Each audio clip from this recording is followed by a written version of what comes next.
There is a well-known motto about national interests.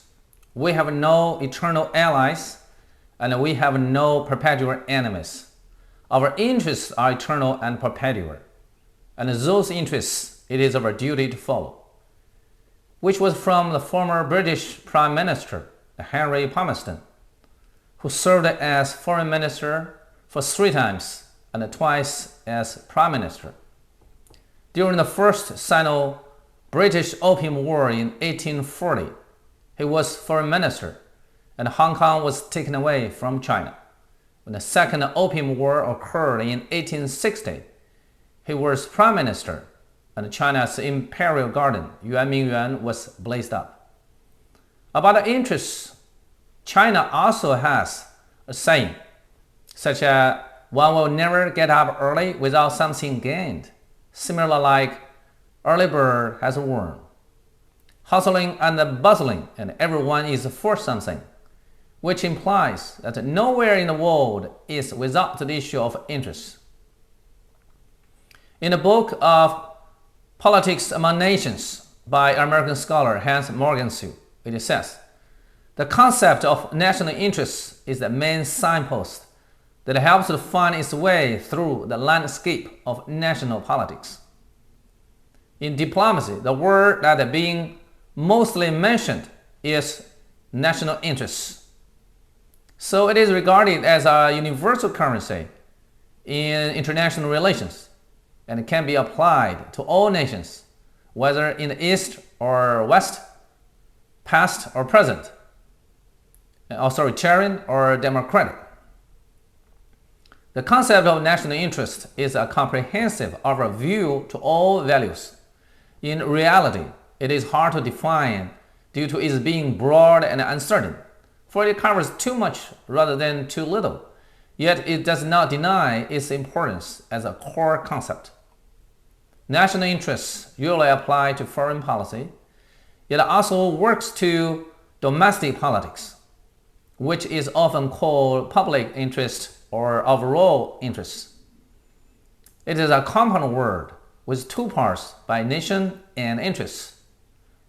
As a political entity, a nation might have no passion, but it has to have interests. In China, there is a saying, "Imperial family is not a place to love," which talks about the same. The power and interests are above all. American scholar David Clinton believes, like an individual, a nation for its own interests rather than for those of others, unless the interests can match. When interests coordinate, it means standing together or allies, while interests collide, then clashes and wars. Within any nation, there exist different interest groups, such as political parties, plutocrats, social groups, the hawks and doves. In America, there are Democrats and Republicans in power alternatively. They mostly keep standoff, except on the issue of foreign wars and policy to China.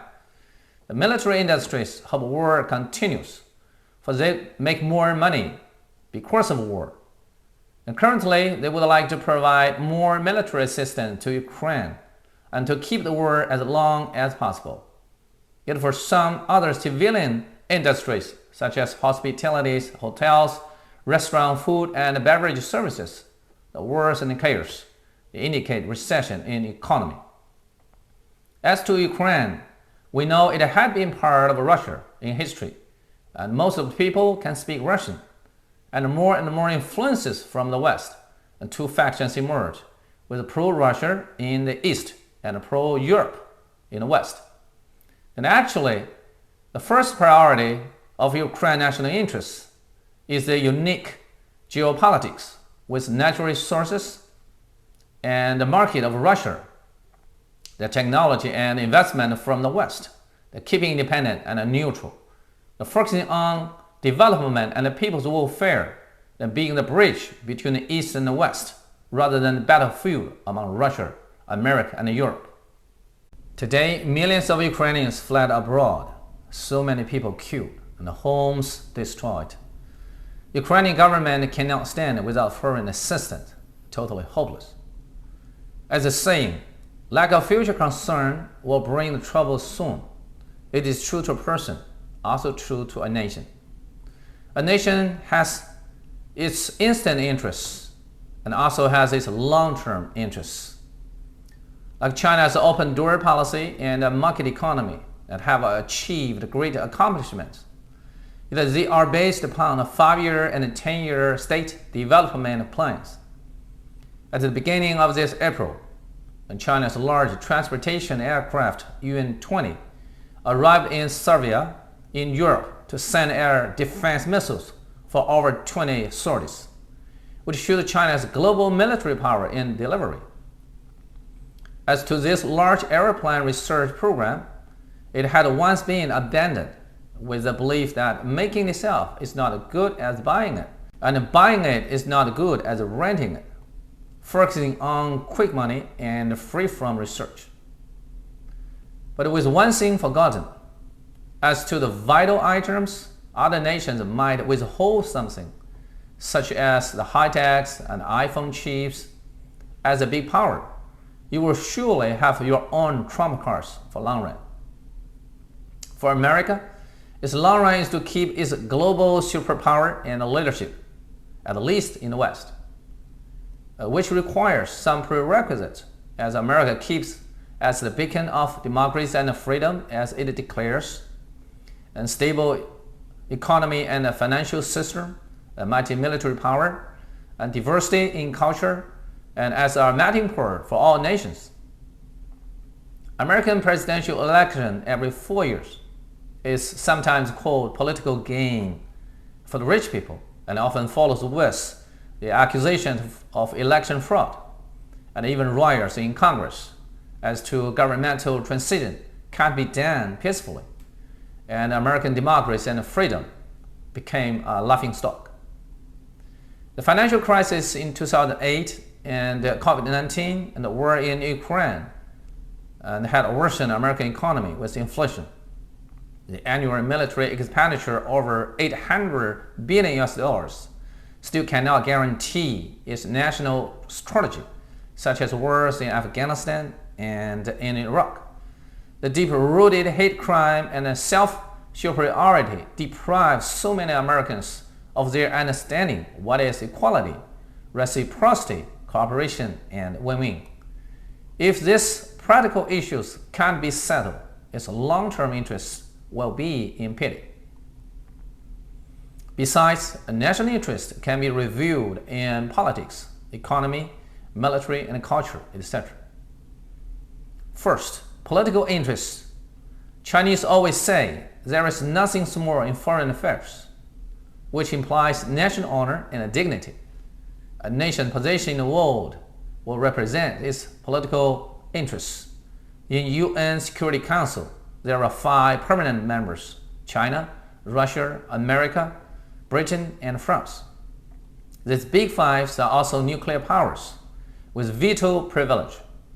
The independence, freedom, sovereignty, and territorial integrity are crucial to a nation, such as Taiwan issue is one of the core interests to China, that issue that there is no room to bargain. Second, economic interests.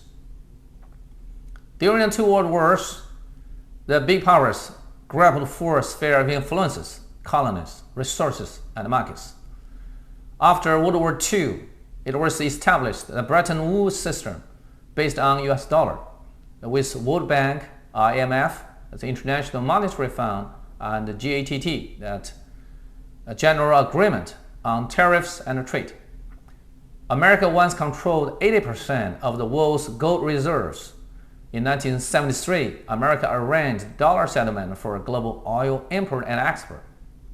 As to Ukraine today, there is also war in economy between Russia and the West, such as trade sanctions to Russia. The Russian ruble out of SWIFT transactions to the unfriendly countries. Russia also limits its export of gas, oil, grains, and requires only ruble for settlement. Military interests. Military power is very important in national interests. Russia and America that maintain nuclear deterrence with thousands of nuclear heads. For China, it has also made great progress in military technology and defense. Right now, Germany and Japan also hope more military buildup, and Ukraine is busy in asking for more and more military assistance. Cultural interests. All the nations in the world have their own cultural heritage, and the uniqueness for a nation is more exceptional to the world, especially for China that with 5,000-year civilization, it should have its own cultural confidence. Gradually, the Chinese traditions like celebration of Spring Festival and Mid-Autumn Festival, Chinese language learning, they get more popular worldwide. Meanwhile, to America, the Hollywood movies and the fast food cultures are two ways to spread its values. About national interests, in ancient China, there was also a fascinating story. In about 260 BC, the late stage of warring states in China, a businessman Lü Buwei and his father came from Puyang, the Wei state, to Handan, the capital of Zhao state, for some business. One day on the street, Lü Buwei met a person whose name was Yi Ren, also named Zichu, the son of An Guojun, the crown prince of Qin state. And An Guojun later became the king of Qin Xiao Wenwang. At that time, Yi Ren was Qin's hostage in Zhao state. Based on the chronicles, when they met, the Yi Ren looked noble and elegant, as though in loneliness. Lü Buwei was amazed and said, "Such a wonderful asset, I will bet." And from here, and developed a Chinese idiom, 奇货可居. After getting back home, Lü asked his father, "What is the profit of farming?" His father answered, 10 times. How about the profit of jewelry business? 100 times. Lü asked again, how about making a king and having a country? How can that be? If there are millions of times, innumerable. Later, Lü Buwei helped Yi Ren return to Qin state and succeeded to the throne. Became the king Qin Zhuangxiang Wang. Lü was appointed as prime minister of Qin state. The son of King Qin Zhuangxiang Wang was Qin Shi Huang, the first emperor of China, whose coronation was in 246 BC at the age of 13, and 25 years later, in 221 BC, Qin Shi Huang unified China. In Chinese, the word of nation is 国家, which comprises of two parts, the nation and the home, broader than the English word country, nation or state. In China, sometimes home is the nation and the nation is home, with more passions involved. The national interests are all the values for the whole nation. Though its definition is hard to make, the national interest needs everyone's participation. Lord Palmerston did his best for British national interests in global expansion and harmed the Chinese national interests. Yet his statement was nothing wrong. We have no eternal allies, and we have no perpetual enemies.